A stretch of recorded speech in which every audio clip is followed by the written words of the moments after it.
All right, fellow entrepreneurs, let's talk market testing. It's time to refine those business ideas without breaking the bank. You know what's amazing?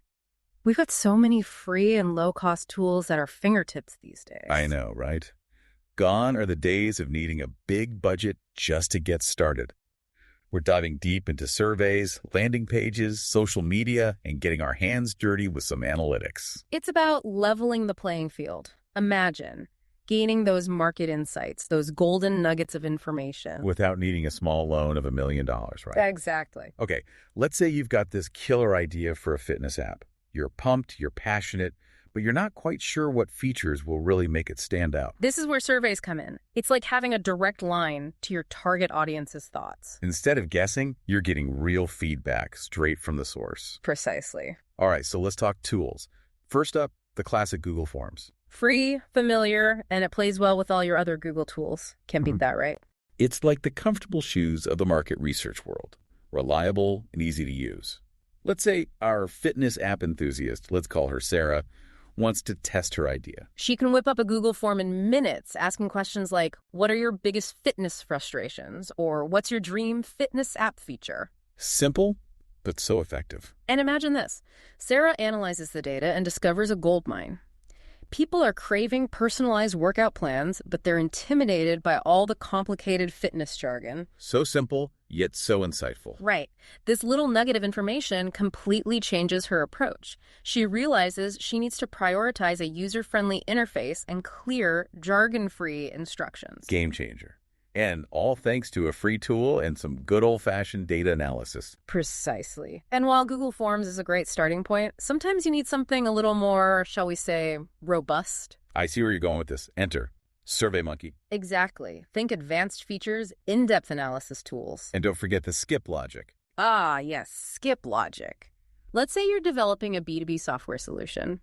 You're dealing with a more niche market, right? And you need to really hone in on their specific pain points. You've got to get granular with it. Precisely. With Skip Logic, you can tailor the survey experience based on the respondents' answers. So if someone says budgeting is their biggest pain point, the survey automatically jumps to a set of questions specifically about budget features. Exactly. It streamlines the survey for everyone and gives you hyper-relevant data. Okay, that's slick. But I know some people are all about aesthetics, and when it comes to visually appealing surveys, Typeform is the name on everyone's lips. It's true. Typeform is like the sleek sports car of the survey world. But it's not just about looks, right? It's about creating a more engaging and interactive experience for your respondents. And that leads to more thoughtful, detailed responses. Exactly. Let's say you're in the sustainable fashion industry and you want to understand what drives people to make eco-conscious choices. A beautifully designed Typeform survey, maybe with some imagery and open-ended questions. It's like storytelling meets data collection. I like that.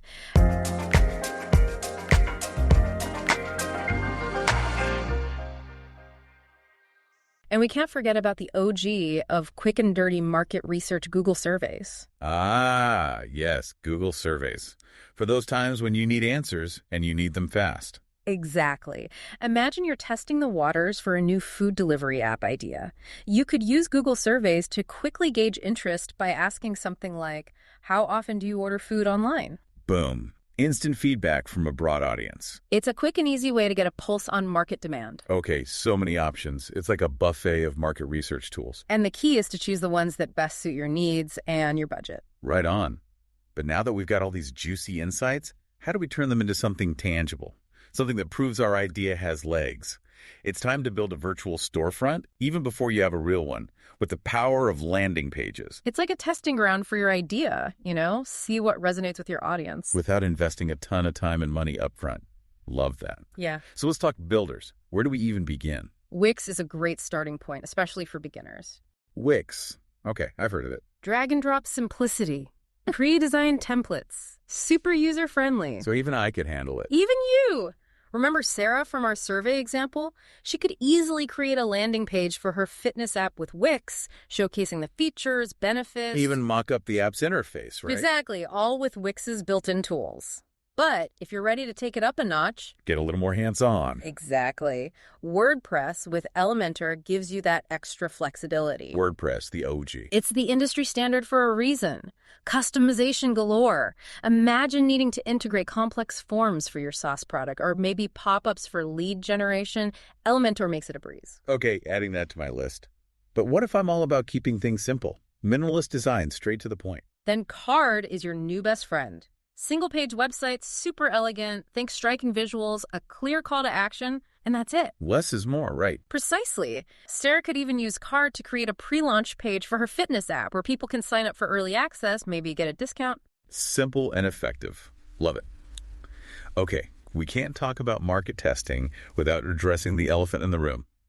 Social media. It's not just for cat videos anymore, that's for sure. It's like a gold mine of market research, just waiting to be tapped. So how do we make sense of all the noise? Well, you can start by simply asking your audience questions. Polls, Q&As, sparking conversations. Exactly. Imagine you're trying to prioritize features for that productivity app you're developing. Throw a poll up on Twitter, see what people are saying, ask for feedback on LinkedIn.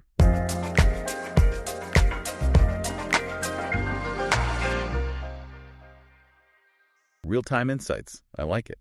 But there are tools to help us analyze all of this, right? Right, absolutely. Tools like Hootsuite and Buffer are great for managing multiple accounts, scheduling posts, and tracking basic engagement. Keeping everything organized and running smoothly. Essential when you're wearing a million hats. Exactly. And then you've got sentiment analysis, which takes things a step further. Sentiment analysis. Okay, you're going to have to break that one down for me.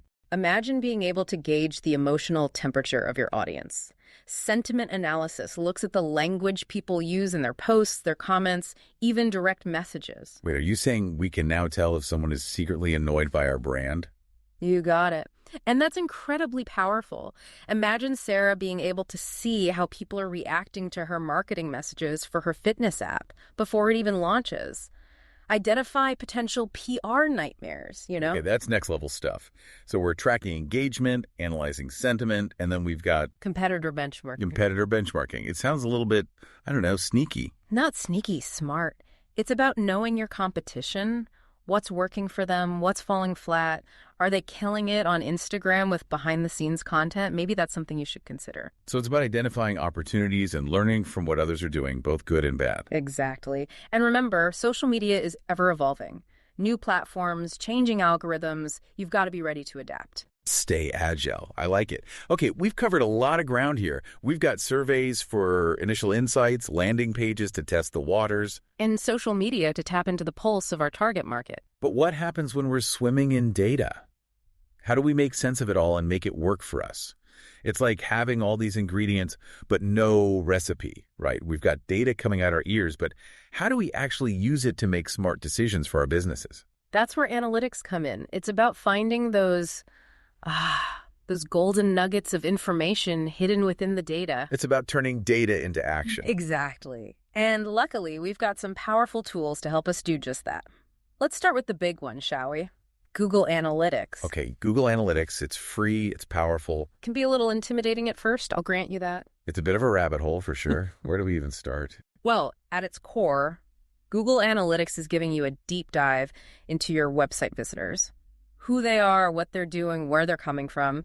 You can see which pages are most popular, how long people are sticking around, even what kind of device they're using. So I can see if someone's browsing my online store on their phone while also watching cat videos on their tablet. Precisely. You can see where people are dropping off. Maybe they're getting stuck somewhere, or maybe your pricing page is scaring them away. Data-driven decision-making, I like it. So it's not just about vanity metrics like how many people visited my site. No. We're talking about tracking conversions here. Are people actually signing up for your email list, downloading that free resource, buying your product? That's the good stuff. That's what we want to see. Now, I'm a visual person. Are there any tools that can help me see the data rather than just reading endless reports? Have you heard of Hotjar? Hotjar. Rings a bell. Heat maps. Scroll maps. You can actually see where people are clicking and scrolling on your website.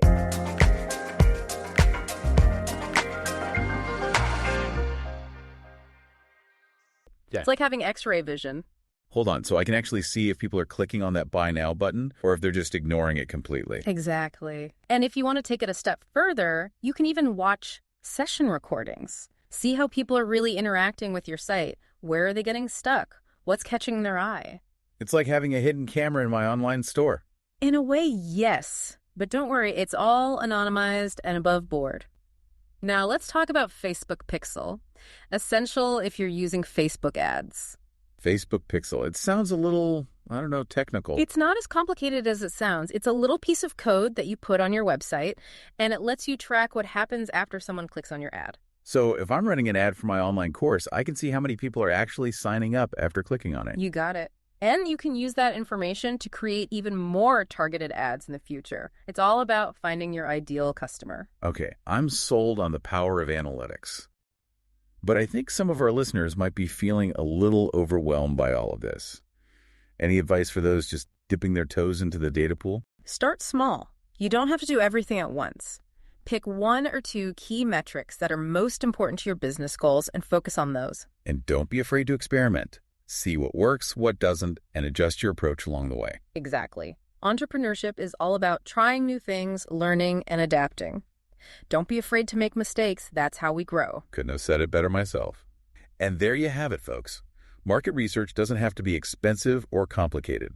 With a little creativity and the right tools, you can gather those golden insights and turn your entrepreneurial dreams into a reality. So go out there, experiment, and most importantly, have fun with it. And on that note, we'll catch you next time for another deep dive into the world of business and innovation. Until then, happy testing.